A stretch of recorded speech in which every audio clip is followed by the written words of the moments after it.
कि अलीगढ़ में जो राष्ट्रीय बौद्ध केंद्र बनेगा, उस केंद्र में भिक्षु भिक्षुणी विहार भी बनेंगे, प्रशिक्षण केंद्र भी बनेगा।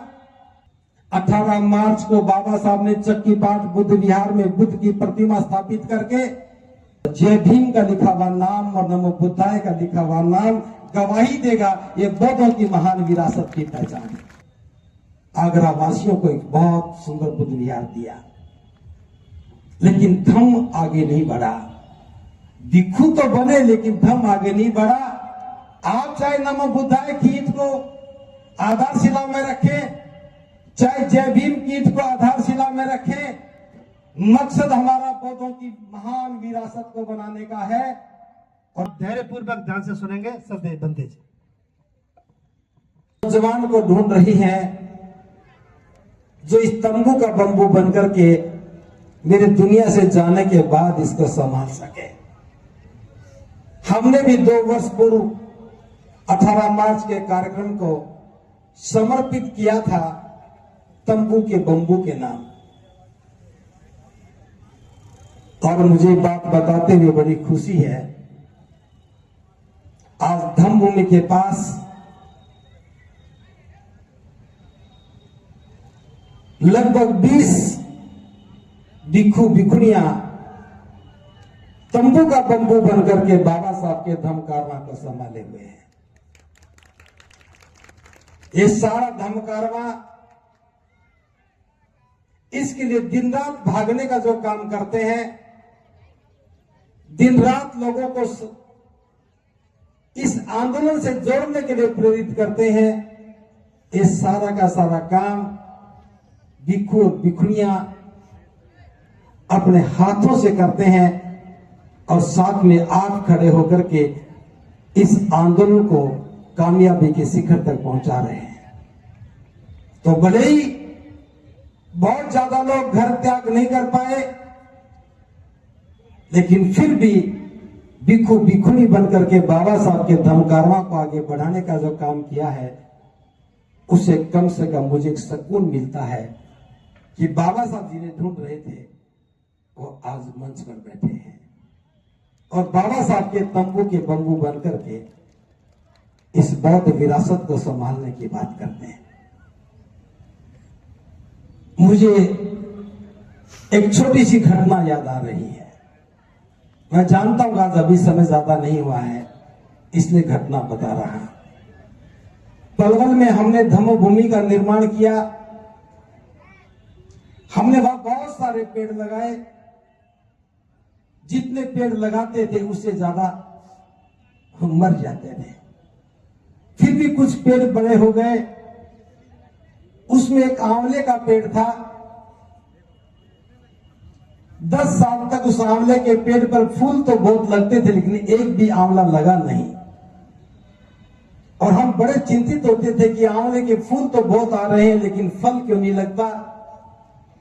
तो एक दिन मैं नर्सरी में गया हुआ था पौधे खरीदने के लिए। तो मैंने नर्सरी के उस माली से पूछा कि आप लोग तो पौधों के बारे में बड़े जानकार हैं, हमने आंवला का पेड़ बोया, उसको फल नहीं लगा है।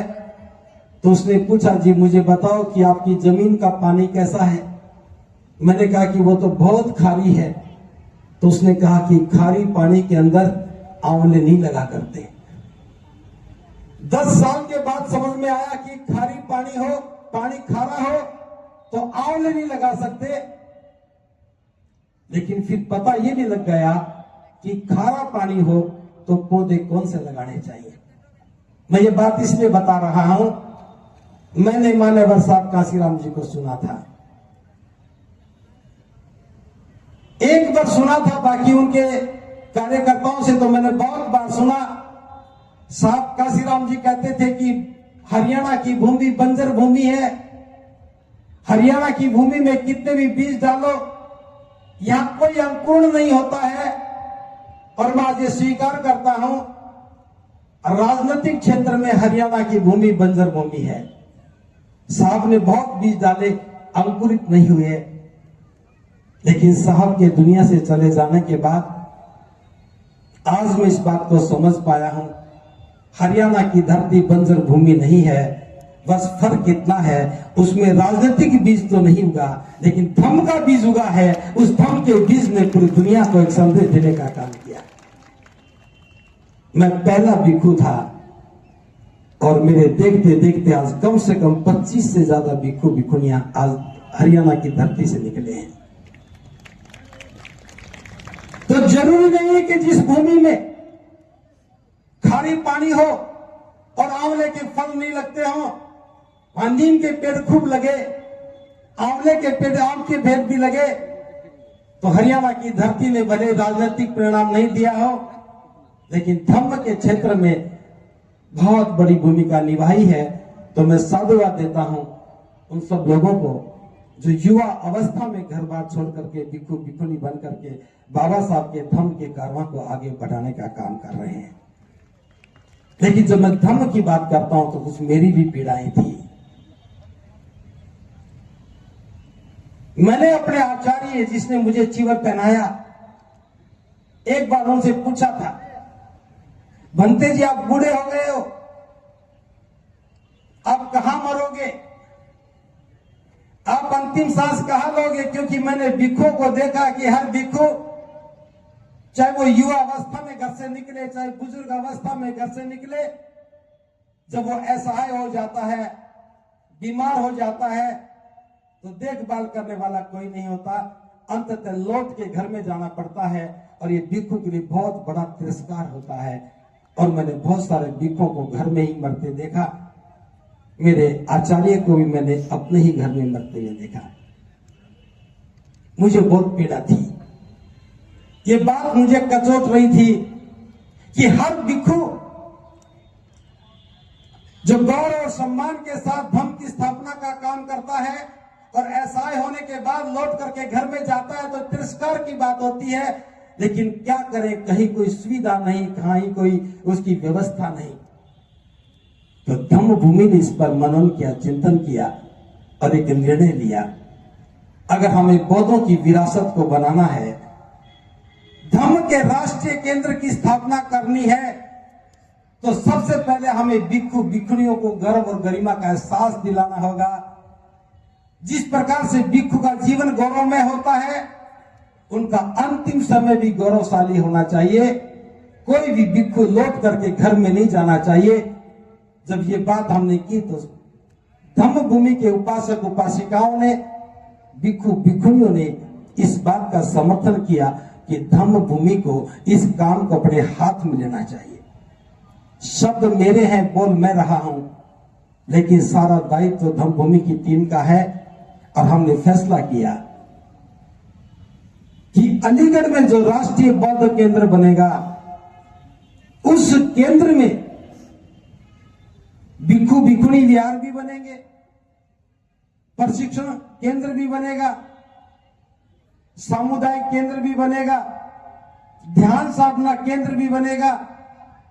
लेकिन सबसे पहले जो बनने का काम है वो वृद्ध भिक्षु भिक्षुणी सेवा विहार बनना चाहिए। जो भिक्षु समाज की सेवा करता है, अंतिम समय में उसकी सेवा करने वाले भी कोई होने चाहिए। तो मैं आज 18 मार्च के दिन बाबा साहब के आगमन की स्मृति के समय ये बात आपके बीच में रख रहा हूं। बाबा साहब ने हमें बौद्ध धम्म दिया था।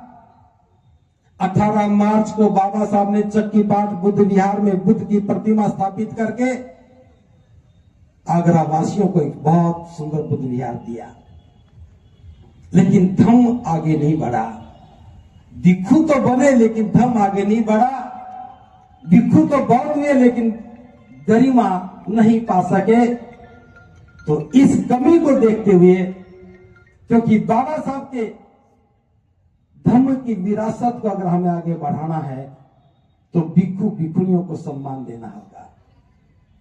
तो मैं आपके सामने बात रख रहा हूं, बौद्धों के राष्ट्रीय केंद्र के निर्माण के पहले चरण में हम वृद्ध भिक्षु भिक्षुणी सेवा विहार बनाएंगे।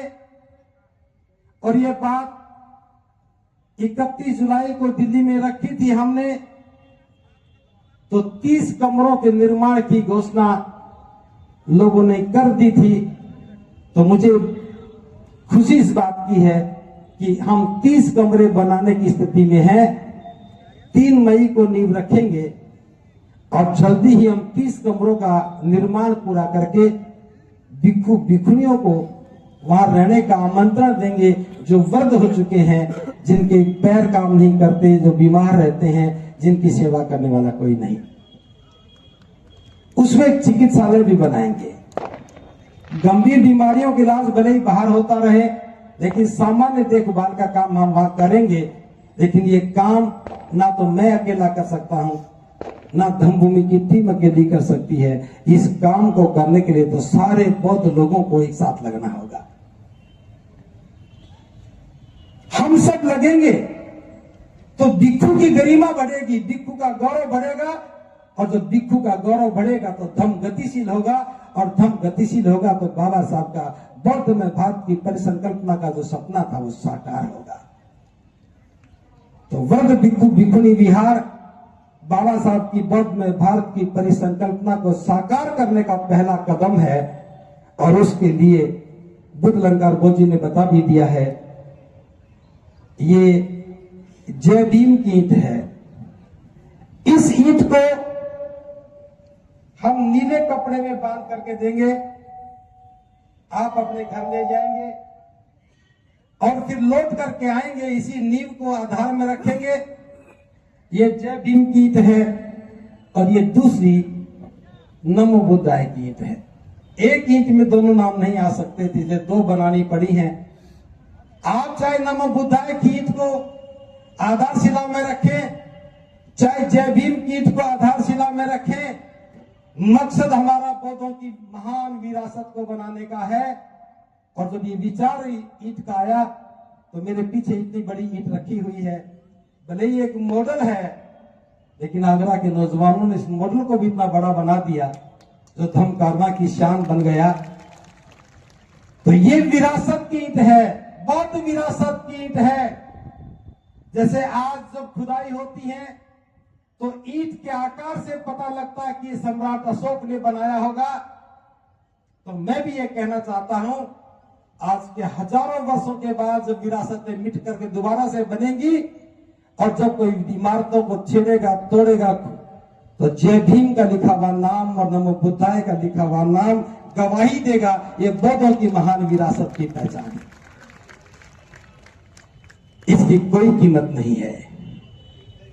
आज हम सभी को निःशुल्क दे रहे हैं, सम्मान के साथ ले जाइए और 3 मई को सम्मान के साथ इसे लौटा कर लाइए और अपने हाथ से नींव रख करके इस फोटो को घर में लगाइए और बताइए कि बाबा साहब की बौद्ध में भारत की परिसंकल्पना को साकार करने के लिए, भिक्षुओं की गरिमा के लिए, भिक्षुणियों की गरिमा के लिए, जन जन तक बुद्ध का संदेश पहुंच जाए, इसके लिए जब राष्ट्रीय केंद्र के निर्माण की बात आई तो मैंने भी अपने हाथ से उसकी नींव में एक ईंट रखी थी। और आपकी फोटो, आपकी गवाही बनेगी, आपका दिया हुआ दान उस निर्माण को अपने अंतिम चरण तक पहुंचाने का काम करेगा। तो मैं आमंत्रण देता हूं, यही हमारा आमंत्रण स्वीकार करना। इंतजार मत करना कि कोई आएगा आपको आमंत्रण देगा, कोई आएगा आपको कार्ड देगा। अगर कोई दूर बैठ करके यूट्यूब पर सुन रहा हो, फेसबुक लाइव में सुन रहा हो, वो भी हमारा आमंत्रण स्वीकार करे। 3 मई को बौद्ध विरासत का धम्म कारवां, धम्म भूमि, धम्मशिला, बुद्ध विहार, बोरना, अलीगढ़ से चलेगा और जीटी रोड होते हुए रोहिना सिंहपुर में जो जमीन खरीदी गई है उसमें आधारशिला रख करके इस विरासत को भव्य बनाने में अपनी भूमिका अदा करें। तो आप सबसे कह रहा हूं, इस आमंत्रण को स्वीकार कीजिए। अगर स्वीकार कर रहे हैं तो हाथ ऊपर कीजिए। बहुत बहुत साधुवाद। हमारे पास एक ट्रॉली ईंट है, मुझे पता नहीं कितनी है, अलीगढ़ के लोग लेके आए हैं, वो ट्रॉली खाली जानी चाहिए। और मैं ये भी कह रहा हूं अगर कोई आ ना सके तो भी अपनी ईंट को इस कपड़े में बांध करके जो आ रहा उससे पूछिएगा कि मैं तो जा नहीं पा रहा हूं, आप जा रहे तो मेरी ईंट ले जाओ और मेरा नाम लेकर के इस ईंट को नींव में रख देना और थोड़ा सा मेरा सहयोग है ये भी वहां जाकर दे देना ताकि हमारी विरासत खड़ी हो जाए।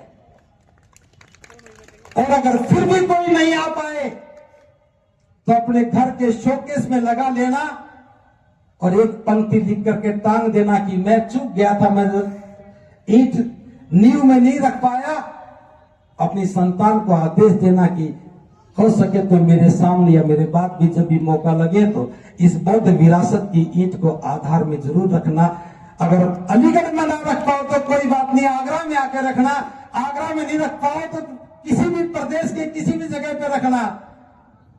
आप चाहे मध्य प्रदेश में बिहार बनाए, चाहे राजस्थान में बनाए, चाहे गुजरात में बनाए, चाहे बिहार में बनाए, उड़ीसा में बनाए, ये ईंट धम्म की विरासत की ईंट है, नींव में ही जानी चाहिए।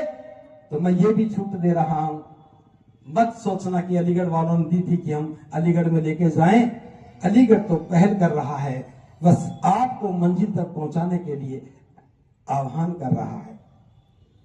तो मुझे आमंत्रण देते हुए बहुत खुशी हो रही है कि बाबा साहब का धम्मकारवा जो शुरू हुआ और आज हमारी विरासत के रूप में हमारे बीच में खड़ा हुआ है। दूसरी बात, हर बार हम कुछ न कुछ नया करते हैं, ऐसा सभी लोग सोचते हैं। अभी थोड़े दिन पहले विचार आया कि बाबा साहब ने आगरा को एक मूर्ति दान की थी। बाबा साहब ने आगरा में एक मूर्ति बुद्ध विहार में लगाई और वही अंतिम मूर्ति हो गई। अगर हम बाबा साहब के वारिस हैं तो हमें हर धम्मकारवा में बहुत सारी बुद्ध की मूर्तियों को बुद्ध विहारों में स्थापित करना चाहिए। शाहगंज के त्रिलोक्य बुद्ध विहार में स्थानीय लोगों से चर्चा करते हुए हमने फैसला किया कि इस बार हम 10 बुद्ध की प्रतिमाओं को दान करेंगे।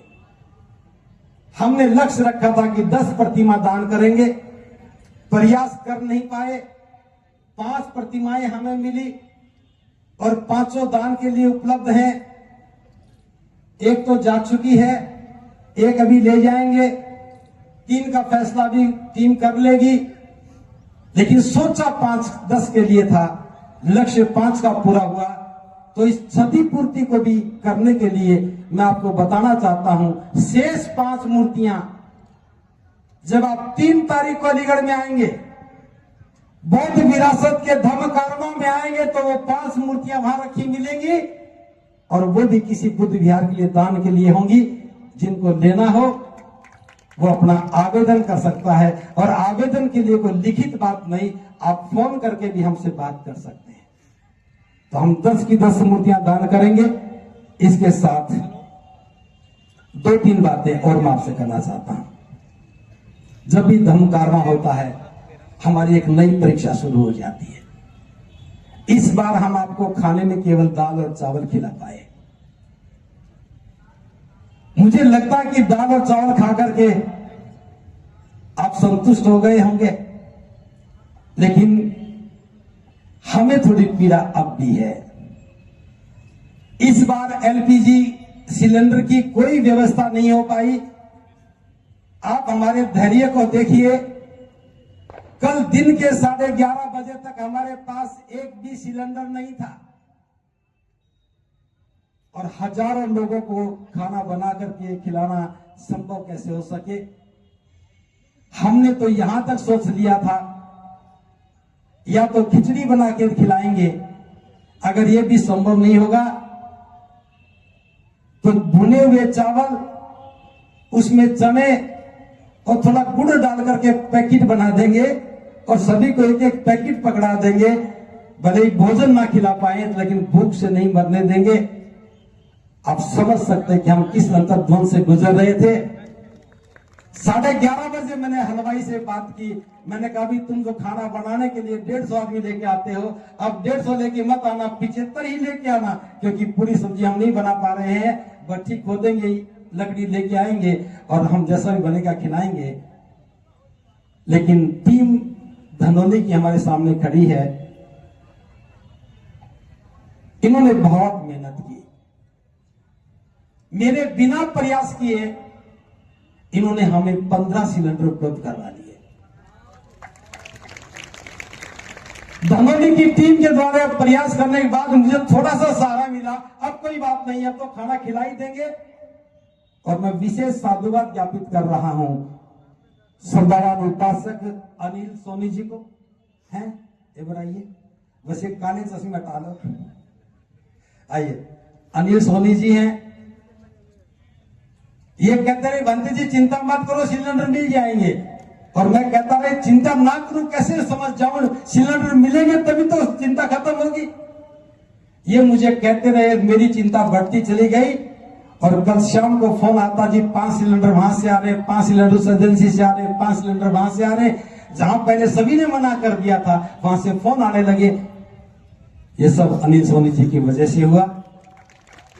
काश की ये काम कल हो जाता तो हम खाना और बेहतर बना देते, लेकिन बात खाने की नहीं है, ये तो बहुत विरासत की बात है। मैं बहुत साधुवाद देता हूं सोनी जी को कि इन्होंने बहुत मेहनत करके हमें इतना सहयोग किया, हमें नहीं इस कारवां को सहयोग किया।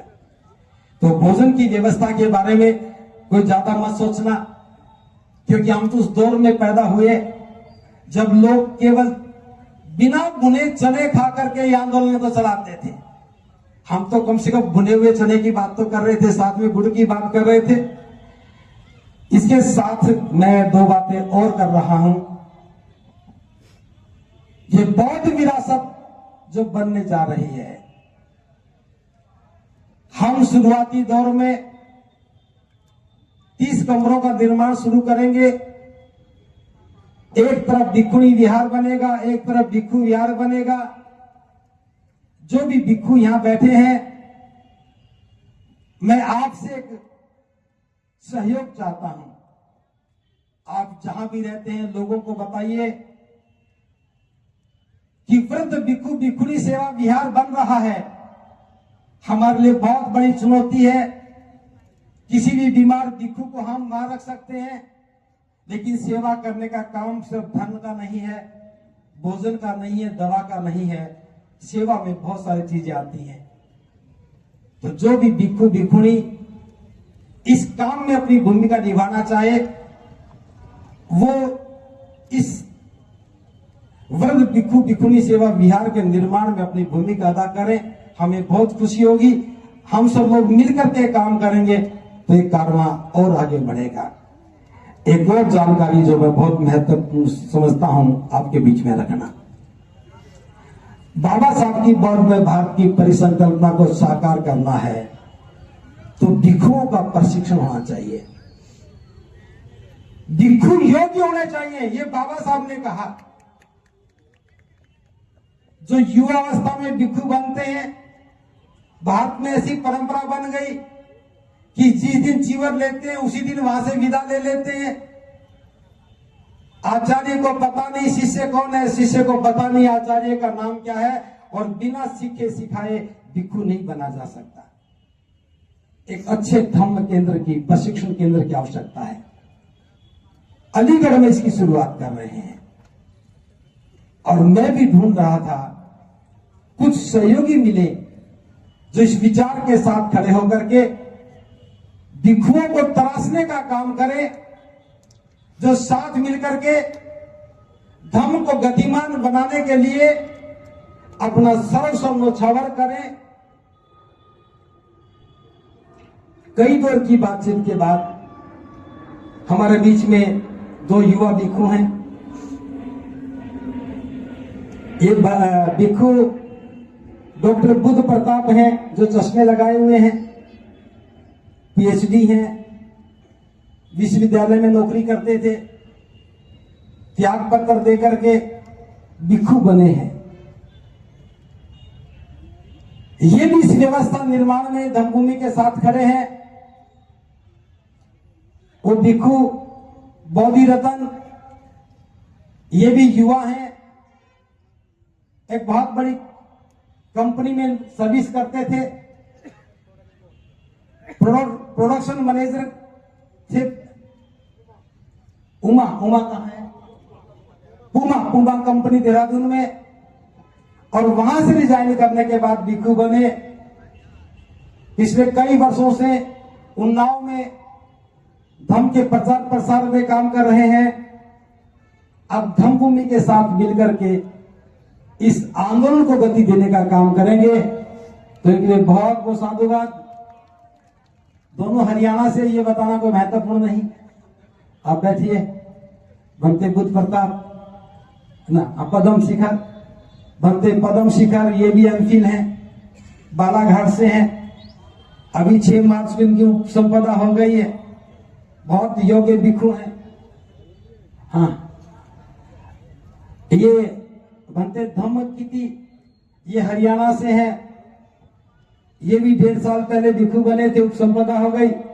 आप खड़े होइए।